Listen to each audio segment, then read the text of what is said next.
And Chia is another one of those games where it's more of an indie game. And the developers, I guess they spent some time what is it, New Caledonia?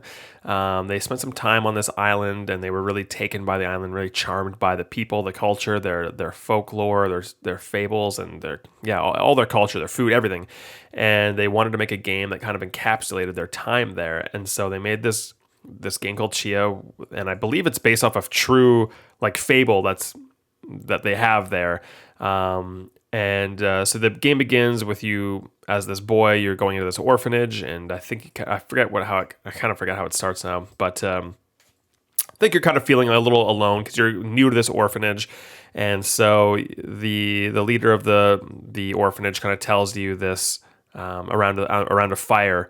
They kind of tell you this fable about this girl named Chia, and so then you then become Chia, and the game is all about this fable. So you're actually playing the girl, and you're playing through this kind of this fable type of thing, and it's all very cartoony looking, kind of like a Pixar type of almost was Zelda Wind Waker ish, not cel shaded, but that kind of whimsical, happy art style, and the game. I won't get too heavily into the story. Well, I guess I could. So the game starts out with its kind of training area where you're on this little island with your father, and it's a very sweet story. The music in the game does such a good job at capturing emotion. It is one of the most emotion-filled games I've ever played in my life. Like everything about it just felt. It's one of the few times where I could really feel the love and passion of the development team in the game. Like it just felt like they were so taken by this place, and they really wanted to pass on that love to the player. And I felt it. Like I could feel, especially with that orchestral score. It's very Disney-ish. Just very. Like the biggest emotional parts of like a Lion King with the sweeping score and everything. It just how it really certain scores can just really make you feel something, and this game has that times 10. It's just always the score is just oozing with love and passion, and they even have authentic like songs in their language. I forget what language what it's called, but you will hear like authentic like themes and music and songs from these little tribes and things like that. Music is a big part of the game, but even the game's score is awesome, and just introducing you to the father character. The music does a lot of heavy lifting for connecting you to the father character, and then very soon into things, this bad guy shows up and kind of captures your father, and as he's going away, this guy's flying away in this little airplane type of thing, I think through your emotion of like anger and just helplessness, you kind of activate this power within you that temporarily you realize you're able to like possess an item, you're able to possess something, and that kind of is the seed of what the whole game will be. So the gist of the game is you got to go rescue your father. That's the very simplistic version. There's a lot of actually really cool stuff in the game, but they very quickly. So something I really liked. So it's an open world game, and very soon into things, you've got the world to explore, and I have so many positives to talk about this game. Again, the pacing is great, and for an open world game. It's they nailed it. It's one of the few open world games where I really feel like the main linear story takes hold of you, and it just becomes it becomes as if you're playing a linear game just within an open world. And I always find that that's the way to go, rather than a lot of other games that are open world. It always feels like the open world itself is the star of the show, and the plot becomes the background. And I don't really. It almost becomes like this thing that you do just to keep playing, rather than in Chia. It's like you want to keep seeing what happens in the storyline, and you just happen to have this open world to you. And I barely explored the world by the end of the game, to be honest, because I was so into just following the next thing, because they were really good at leaving little breadcrumbs of like, okay, do this now, and then do this now, it was very, very well done weaving their narrative through an open world, and it's truly very open. You have these giant islands to explore. You have a boat, and the cool thing is you have pretty much everything right off the bat. Like you get a lot thrown at you but they do it in a way that's not overwhelming. It's just kind of like, hey, here's a boat. You have giant open waters. You have this ability, that ability, and you pretty much have everything near the start of the game. And you could go off and start collecting things and do your own thing if you want to, but I feel like they do a good job of directing you to kind of stay towards the main story. From what I experienced, I don't think there are like side quests, to be honest. There is a lot of collecting if you want to do that. A lot of classic, like, kind of Assassin's Creed type things where it's like you can take over, go to a tall place and kind of survey the grounds. There's a certain amount of those you can discover. There's camps and stuff. I'll get into that in a bit. So getting back to the story. So you're on this island and you need to go to another.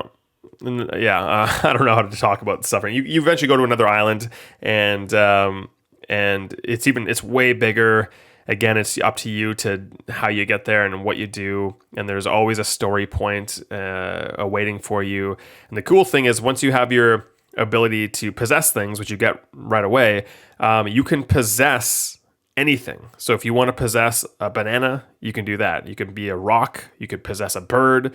You can possess a dolphin, a snake, a locust, anything, pretty much anything you can see. A plank of wood, a barrel, a lantern, crabs, like whatever you see, you can possess, and then you become that thing. So it's cool. It's an interesting way to traverse. So if you want to be a boulder, you can roll down mountains.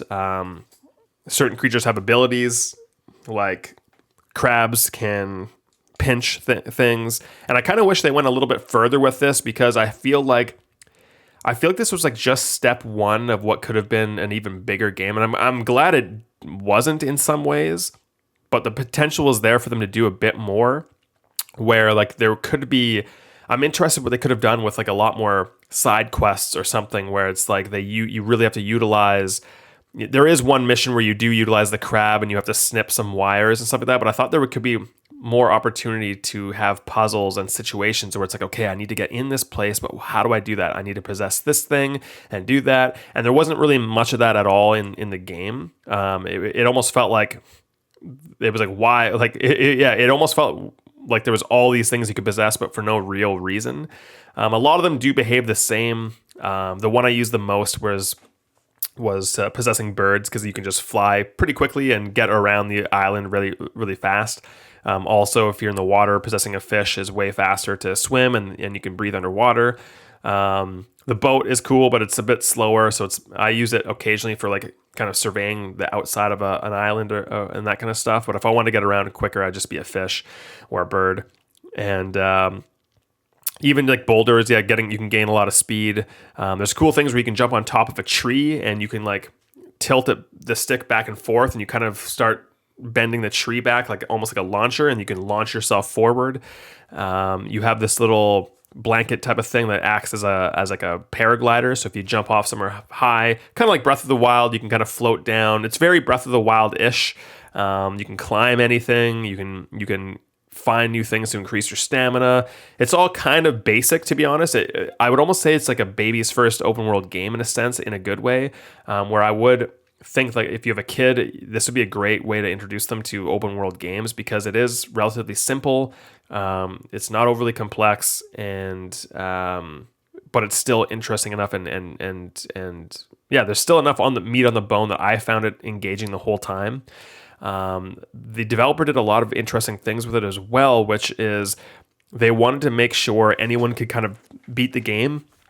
And so at every single moment of the game, at any time, you can press start and skip. I didn't use it ever, but you can skip any part of the game. If you like every single mission, every single cutscene, every single whatever, everything can be done automatically for you. So if you're finding anything too challenging, you can press the button and it will take you to the next mission or the next thing. So I thought that was kind of cool for people that might just be like interested in the story, or they're getting too frustrated. They can just skip it. I was very interested to see how that would work because I remember when they announced the game, they talked about that, and I was like, oh, that's interesting. So I thought that was a really neat addition to it.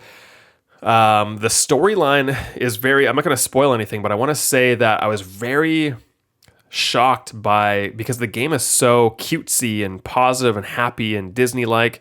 There are a couple moments in the game that are truly shocking, like from a story perspective. There's some extremely adult themes randomly thrown in there, or just like super violent moments where you're like, whoa, I did not see that coming in this game. And they're just kind of like, they're just in there. It's just, and I think because the game is so otherwise happy looking, it almost hits you harder. So it's really weird. I mean, one of the main villains, this is a minor spoiler, not a story spoiler, but just it'll ruin one of the shocking moments. But one of the main guys like just eats babies. Like, it's so crazy. He's like a worm creature that eats babies. It's so weird. But I was very pleasantly surprised with this. Hey, thanks for listening to this clip of my podcast. I publish new episodes on the last Friday of every month at 12:45 p.m. PST for all premium members of my Patreon. My name is Cooper Bebo. I'm an actor, writer, and producer of film, television, and video games. Head to patreon.com/CooperBebo. You can sign up for free, get access to my blog, or you can toss me a few dollars if you want to support me and get special bonuses like this very podcast, or you can subscribe to my YouTube. You'll continue to get free clips and a brand new video every single Wednesday. So whether you like to watch, listen, or read, I've got something for everyone. I've also got a video game called Billy Saves the World. Please check that out on Steam right now. I've got movie projects in the works. I update all of that stuff in Discord all of the time. Again, the basic channels are free to join. Just head to patreon.com/CooperBebo to get access. Thanks again, and I'll see you in the next clip.